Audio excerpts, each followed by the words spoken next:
Et yo les Nazuma, c'est Alexandre, j'espère que vous allez bien les gars, ça fait 8 jours que j'étais parti au Portugal en vacances, me ressourcer, prendre un peu du bon temps, me vider un petit peu la tête, m'éloigner de YouTube. Je suis enfin rentré de vacances les amis, assez tôt en ce dimanche début d'après-midi. Je me suis dit, allez tu sais quoi, tu te reposes vite fait, tu balances directement une vidéo pour marquer ton retour directement sans attendre le lundi 3. Surtout que les amis, c'est une vidéo que vous m'avez tous énormément demandé, la fameuse analyse de la sélection Inazuma Eleven Ares, ou du moins la fameuse sélection d'Inazuma Japon dans Ares, qui marquera le début de l'arc le saut d'Orion dans Ares et du coup la saison 2. Pour remettre un petit peu toutes les choses dans leur contexte avant qu'on continue la vidéo, j'avais sorti le 24 août ma fameuse liste définitive des 22 joueurs qui composeront Inazuma Japon.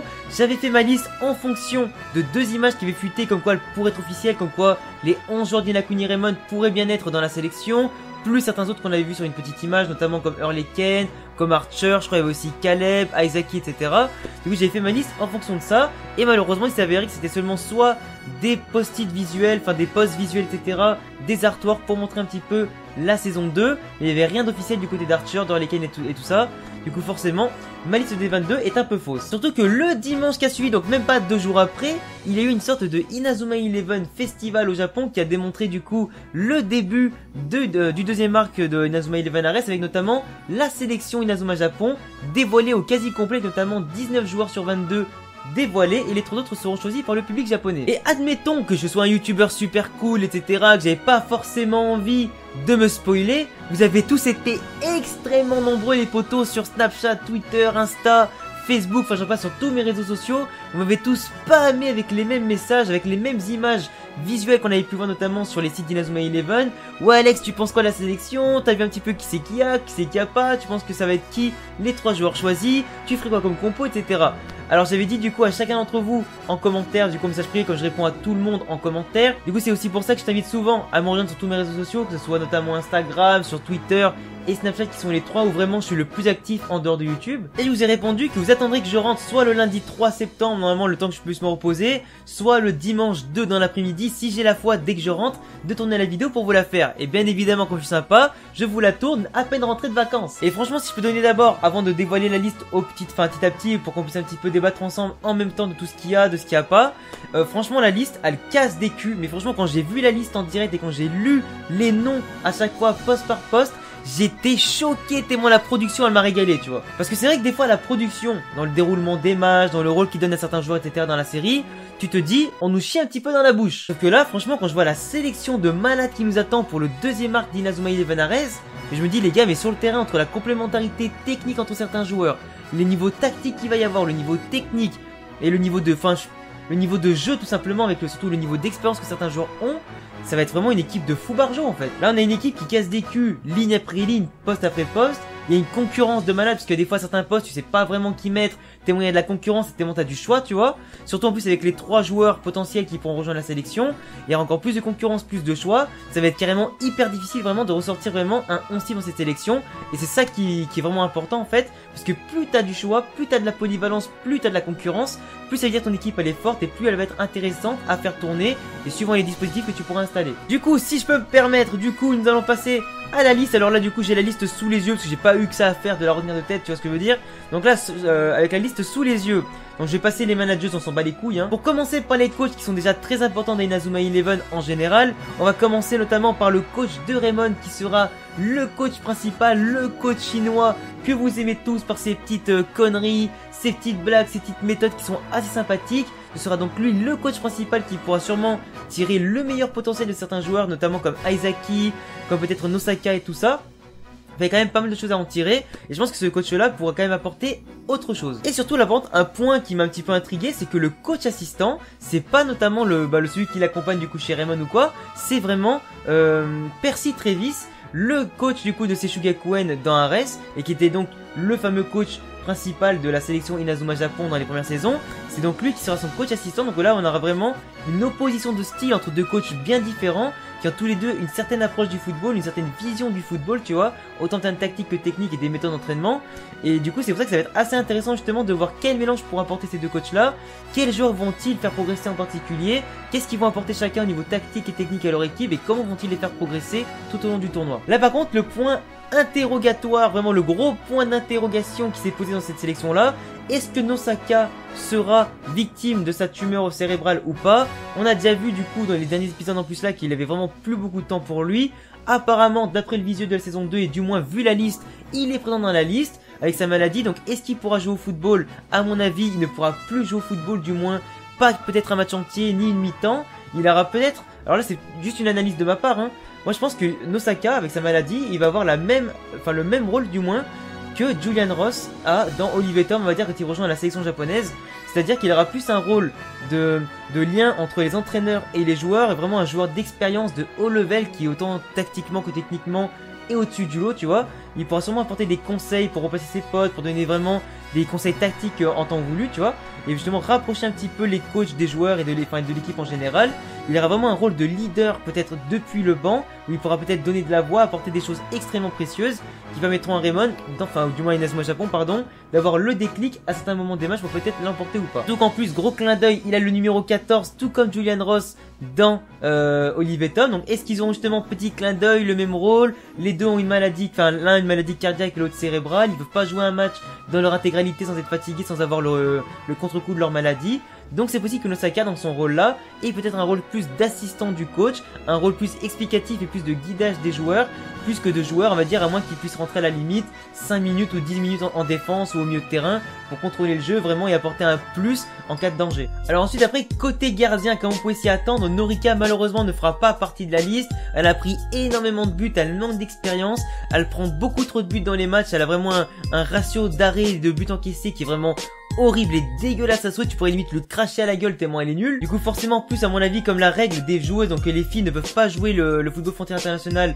avec les garçons, du coup ça fait qu'à mon avis Shiratoya ne sera pas choisie parmi les 3 joueuses qui peuvent être potentiellement sélectionnées. Donc là Norika ne fait pas partie des gardiens de but, qui du coup les cages seront gardées par le fameux et l'inévitable Mark Evans qu'on a pu voir du coup apparaître dans l'épisode 21 et 22 avec le match entre Inakuni Raymond et Tonegawa Townsend. En gardien remplaçant numéro 2 à mon avis, Seiya Nishikage, du coup donc le bras droit de Nosaka. Moi j'avais dit qu'il serait peut-être dans les réservistes à la base si Nosaka arrêtait le football, s'il avait des problèmes etc, il serait peut-être trop déprimé. Là il sera bien dans la cage à la place de Norika et ça fera plaisir en tout cas. C'est un gardien qui a vraiment énormément de potentiel, qui à mon avis va vraiment jeter énormément quand on sera en finale entre Inakuni Raymond et l'équipe de Nosaka, donc Utetsuki Kinomiya. Et en troisième gardien nous avons également Osamu Saginuma, donc qui est donc en français Valine pour ceux qui l'auront deviné. C'est un gardien qui certes encaisse beaucoup de buts, qui fait pas mal de boulettes, qui prend un peu les attaquants de haut etc. Mais quand il joue sérieusement il sort des techniques monstrueuses comme la perceuse etc, comme il a montré dans Ares. Et c'est notamment un des seuls gardiens de la série qui a réussi à arrêter le Shining Bird d'Asuto et d'autres techniques surpuissantes. Donc vraiment côté gardien on est vraiment très bien rempli. Si un jour Mark il a un problème, Tanishikage. Si un problème au pire Tad Valine, même si c'est peut-être une solution un petit peu plus fragile que les deux autres, là ça va être vraiment le poste de gardien sera vraiment très bien pourvu. Et à la limite 3 gardiens ça fait peut-être un peu trop. Et donc au passage désolé aussi pour les fans de Darren qui ne verront pas du coup l'un de leurs joueurs préférés apparaître dans la série. En défense nous avons donc Iwato et Mansaku comme je l'avais prévu qui ont été pris du coup d'Inakuni Raymond. Alors autant Mansaku dans son rôle de libéraux peut être très utile. Après c'est vrai qu'il est assez grand, il est assez physique et tout ça. Après moi je pense que dans cette équipe là il sera beaucoup plus remplaçant que titulaire. Iwato a plus de chances d'être titulaire, surtout que comme je l'avais prévu, Jack Woolside ne sera pas là du coup dans la sélection parce qu'il était blessé. La série ne l'a pas montré dans le match mais plutôt blessé et pas pour rien à mon avis, c'est pour montrer qu'il ne sera pas disponible avant un long moment, celui qui avait la jambe dans le plat. Nous avons droit du coup au défenseur d'Otonegawa Townsend, Noboru Sakanue, qui est vraiment monstrueux comme on l'a vu du coup dans l'épisode 22 où le mec est un libéro également qui peut traverser le terrain tellement il est technique et physique et qu'il a de l'endurance et en plus de la vitesse et de la technique balle au pied. Donc un très bon défenseur qui sera sûrement le titulaire indiscutable en défense. Et là grosse surprise par contre pour ma part, sachant que ce joueur-là avait été présenté comme attaquant, ça m'a énormément surpris de voir Sean Frost en défense dans Ares. À mon avis, je pense que la production, en voulant mettre Sean attaquant, ils se sont un petit peu rendu compte qu'il allait avoir trop d'attaquants devant, surtout si en plus tu vois les attaquants qui va suivre après. Et à mon avis, ils ont préféré le mettre en défense pour peut-être équilibrer un petit peu, mettre un petit peu le joueur complet qu'il est, peut-être faire un gros clin d'œil à ce qu'il était dans les premières saisons, autant attaquant que défenseur. Et du coup, là, à mon avis, il va plutôt jouer un rôle de défenseur central ou peut-être arrière latéral droit, pour apporter un peu plus de puissance derrière, de technique et de surtout d'expérience et de tranquillité. Et en tant que dernier défenseur du coup qui a été cité dans la liste des 22, Ichiruta Kazemaru qui est donc Nathan Swift et qui pourra apporter une grosse aide en tant qu'expérience, que vitesse, en tant qu'arrière latéral ou pouvoir défense centrale ou pas. Au milieu de terrain les amis, nous avons Akio Fudo, donc si je me trompe pas c'est donc Caleb Stonewall qui va apporter vraiment de la roublardise au milieu de terrain, du vice, vraiment un aspect défensif et de l'impact physique qui manquera un petit peu quand même à Sekiki de d'Inazuma Japon, qui sera peut-être plus technique que physique. Nous avons droit également à Tatsuya Kiyama qui est donc, appelez-le comme vous voulez, le premier Xavier Schiller que nous avons eu avant, Xavier Foster comme tu veux, ou peut-être Hunter Foster, appelle-le comme t'as envie. Moi dans mes prochaines vidéos je pense que je vais l'appeler Tatsuya ou Hunter. Du coup voilà, donc c'est vraiment notre Xavier à nous, qui est surpuissant au milieu de terrain. On savait tous qu'il allait reculer d'un cran. Son entraîneuse l'avait dit lors du match contre Inakuni Raymond qu'il pouvait jouer au milieu de terrain. En plus, avec sa technique et sa vision de jeu, il a largement de quoi jouer au milieu de terrain, surtout qu'il est très bon joueur là. Donc à mon avis, il sera forcément titulaire, aux côtés notamment de Jude Sharp qui a également été sélectionné au milieu de terrain, comme on pouvait s'y attendre.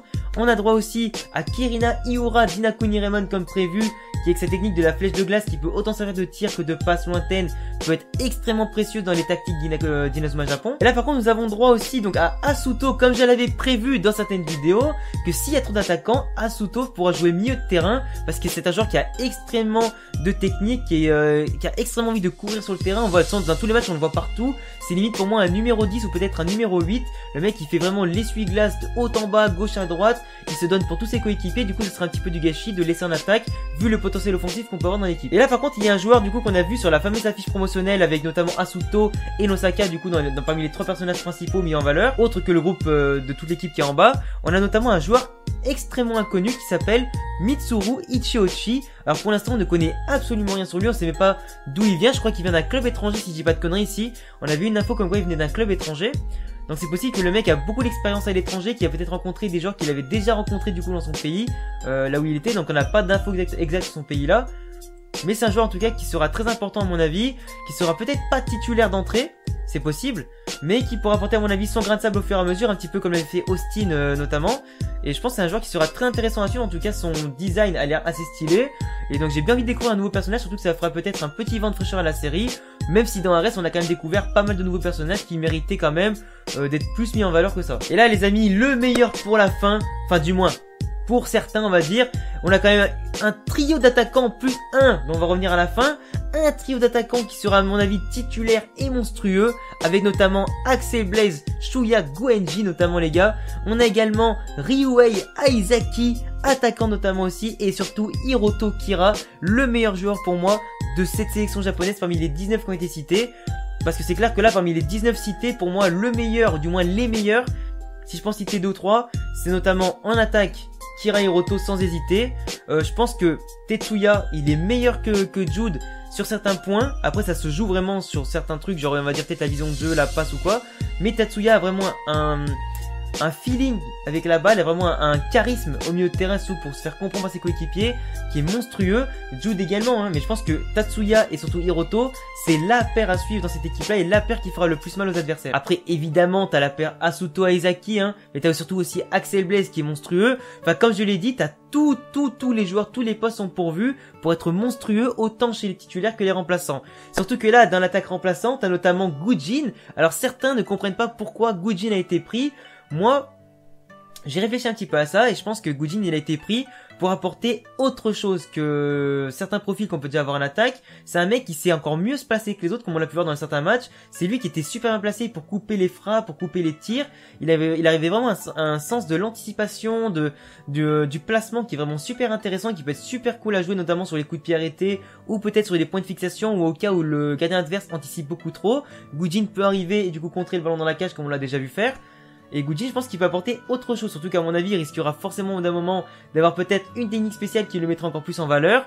Il s'est imposé dans l'esprit des fans et du moins de la production devant Kozumaru, qui était en fait une pâle copie de Axel Blaze. Si t'as déjà Axel, ça sert à rien d'avoir Kozumaru. Malheureusement, le pauvre souffre de la comparaison, il est moins rapide, il est moins technique, il est moins puissant, donc forcément, à niveau égal, tu peux pas prendre Kozumaru. Même s'il a mis énormément de buts, tu peux pas le prendre. Du coup, si je vais faire une petite composition rapide là de tête, j'ai pas noté ça sur un bout de papier ni rien. Avec cette composition-là, des 19 joueurs sans rajouter les 3 autres, je reviendrai dessus après. Je ferai soit un 4-3-3, soit un 3-5-2 ou un 3-4-3, ou du moins, je privilégierais, enfin, à mi, je pourrais plus privilégier le 3-5-2 ou le 3-4-3. Le 3-4-3 sûrement plus, parce qu'en fait, je pense qu'avec la défense qu'il y a, tu pourrais te permettre d'avoir une défense, notamment avec, si je peux redescendre d'un cran, t'aurais Noburo Sakanoue, défense centrale, vraiment en mode libéraux, le mec il peut monter, il fait sa vie, il casse des culs à tout le monde, y a pas de problème. Tu jouerais évidemment avec Nathan Swift d'un côté et aussi Sean Frost, qui pourrait être super intéressant du coup d'avoir ce trio là en défense pour apporter un peu plus d'équilibre, de collectif, de stabilité depuis l'arrière-garde, surtout au cas où si Sakanoue veut faire une petite montée, on sait que Frost sera quand même beaucoup plus calme que lui pour combler un petit peu ses lacunes, les espaces qu'il va laisser derrière, surtout qu'au milieu de terrain dans un 3-4-3, moi je mettrais d'office en 6 je pense, comment il s'appelle, Caleb Stonewall justement pour apporter plus de vis, pour apporter plus de physique, pour justement peut-être gratter les ballons au cas où Sakanoue viendrait à monter un petit peu trop. Au milieu de terrain t'aurais forcément le petit trio magique Asuto, Xavier et notamment Jude pour accompagner notre très cher Caleb Stonewall. Du coup on aurait vraiment un quatuor super bien en termes techniques, tactiques, de frappe, de tout ce que tu veux. Donc ça laisserait forcément Iura, le nouveau joueur là du coup c'est Mitsuru sur le banc et comment il s'appelle aussi en défense ça laisserait Mansaku sur le banc, ça laisserait du coup Iwato sur le banc. Ça c'est pas un problème, à la limite ils sont pas indispensables, tu vois ce que je veux dire. Et du coup ça laisserait les trois de devant, Aizaki, Hiroto, Axel Blaze. Là, une équipe en 3-4-3, les amis. Une équipe de barjots. Et bien sûr, au cas Mark Evans. Mais est-ce que j'avais besoin de le préciser? Non, je crois pas. Après, parmi les 3 joueurs que moi, personnellement, je recruterais pour apporter du peps, de la polyvalence, encore plus de profils différents. Déjà, ce que je ferais, c'est pas une connerie de prendre 3 attaquants, 3 milieux ou quoi. Je prendrais vraiment un joueur de chaque poste, un défenseur. Et donc, si je devais prendre un défenseur qui serait pour moi titulaire dans cette équipe-là, ce serait, du coup, le défenseur de Seishu Gakuen, qui formerait un super trio défensif avec Sean notamment, avec, comment il s'appelle? Avec, du coup, Sakanoue et en même temps, avec, merde, du coup, t'as Sakanoue, Sean et du coup lui. Ça ferait du coup un sacré trio. Au pire, tu mets Nathan en défense et tu vas monter Sean Frost d'un cran dans un 3-5-2, admettons.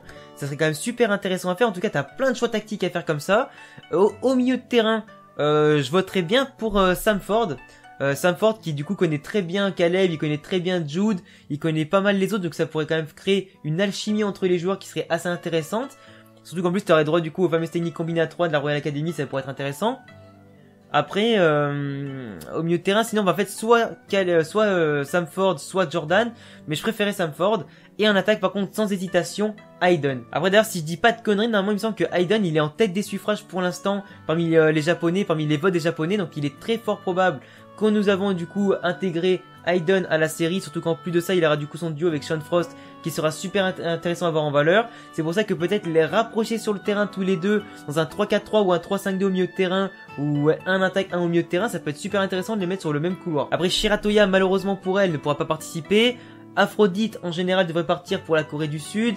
Pareil pour Torch et Gazelle, en tout cas, donc le choix est quand même assez large. Et parmi tous les joueurs que l'on a, je pense qu'on a vraiment la meilleure équipe possible actuellement, en attendant peut-être les 3 nouvelles recrues qui seront peut-être des plus-values. Après, comme on pouvait s'en douter, pas de Archer, pas d'Orleken, pas de, comment il s'appelle, de Scotty, tout ça, enfin, pas de Darren, pas de joueurs comme ça. Forcément, ces joueurs-là, on les a pas vus dans la première saison. Après, comme tu me diras, on les avait pas vus non plus à l'époque dans la première saison. On les avait vus seulement un petit peu après. Là, c'est pas des joueurs qu'on a envie de mettre en avant. Il y a beaucoup plus d'autres joueurs qui sont peut-être plus aptes à être mis en avant. J'ai en tout cas très hâte de voir quelle sera la première composition type d'Inazuma Japon, de voir un petit peu leur premier match, de voir quels seront leurs premiers adversaires, de voir comment ils vont se débrouiller, comment vont gérer surtout les deux coachs ensemble, comment vont-ils s'entendre pour justement proposer la meilleure tactique et les meilleures compositions possibles, comment les joueurs vont s'entendre après du coup s'être affrontés durant un an ou deux pour certains durant le football frontière, voir comment l'alchimie va se créer entre ces joueurs-là, comment vont-ils conquérir le monde, comment vont-ils aller à l'encontre du monde justement pour les affronter et devenir encore plus forts, est-ce qu'on va rencontrer encore d'autres joueurs inconnus qui seront peut-être encore plus mis en valeur. Est-ce qu'on va en savoir plus sur Mitsuru Ichiyoshi? Bien sûr que oui, mais j'ai très hâte en tout cas de savoir quel rôle celui-ci va jouer. Surtout qu'on n'a pas encore son numéro de maillot, je crois. Enfin, en tout cas, d'après la liste que j'ai sous les yeux, il n'y a pas son numéro de maillot. Nosaka notamment, donc je le rappelle, a une maladie cérébrale, pourra peut-être rappeler le rôle de Julian Ross dans Olive Tom. En tout cas, ils ont le même numéro de maillot, tous les deux une maladie. Un rôle d'assistant sur le terrain, le lien entre joueurs, coach, apporter des conseils tactiques et peut-être rentrer en cours de match dans des matchs qui craignent vraiment à donf et dont on aura vraiment besoin de son expérience et de son talent. Une attaque explosive qui devrait normalement enfiler les buts comme des perles et qui devrait peut-être proposer des enchaînements de techniques et de super techniques hyper intéressants en termes de combiner, etc., de combinaisons. Un milieu de terrain qui sera aussi technique qu'intéressant à voir jouer, qui sera très agréable à voir jouer à mon avis. Sur le terrain, à voir ce que ça donne. À mon avis, quand on aura tous le jeu Inazuma Eleven Ares Orion dans les mains, on aura tous envie de tâter un petit peu nos compositions et d'avoir ces joueurs-là avec nous. Après, il faut voir un petit peu ce que ça va donner. Moi, je pense que ça manque un petit peu de physique, personnellement. Après, c'est pour ça que du coup, j'aimerais bien avoir Sam Ford au milieu de terrain pour le faire rentrer, pour apporter plus de physique aux côtés de Caleb, notamment. Et peut-être, pourquoi pas mettre Sean Frost au milieu de terrain ou Nathan pour apporter plus de vitesse et de dynamisme et de puissance. Après, la défense, elle est super bonne, je trouve. Rien à dire. Les gardiens, rien à dire. T'es pareil, peut-être même s'il y en a peut-être un de trop et qui, à mon avis, Dvali ne jouera jamais, sauf peut-être dans les matchs d'entraînement, je ne sais quoi. Mais en tout cas, on a vraiment une équipe qui est super équilibrée du début à la fin. Mes 3 joueurs que j'aimerais bien voir, c'est le capitaine de Sessugakuen, Hayden et Sam Ford. On verra bien si je vais être exaucé ou pas. En tout cas les potes, je vous ai donné mes opinions du coup, mes analyses sur cette sélection là. Cette vidéo est un peu plus longue que d'habitude parce que j'avais vraiment envie de prendre mon temps pour parler un petit peu de ces compositions là, exprimer un petit peu tout ce que je ressens, exprimer un petit peu toutes les pensées que j'ai déjà d'avance pour cette belle sélection qui me vend déjà du rêve et qui me hype de fou malade.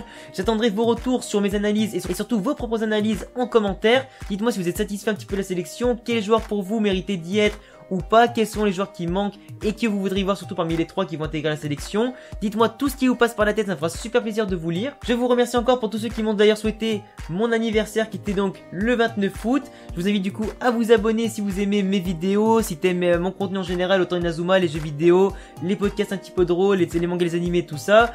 Tu peux me rejoindre sur tous mes réseaux sociaux, à tous les liens en description et à bientôt pour une prochaine vidéo. Ciao les gars.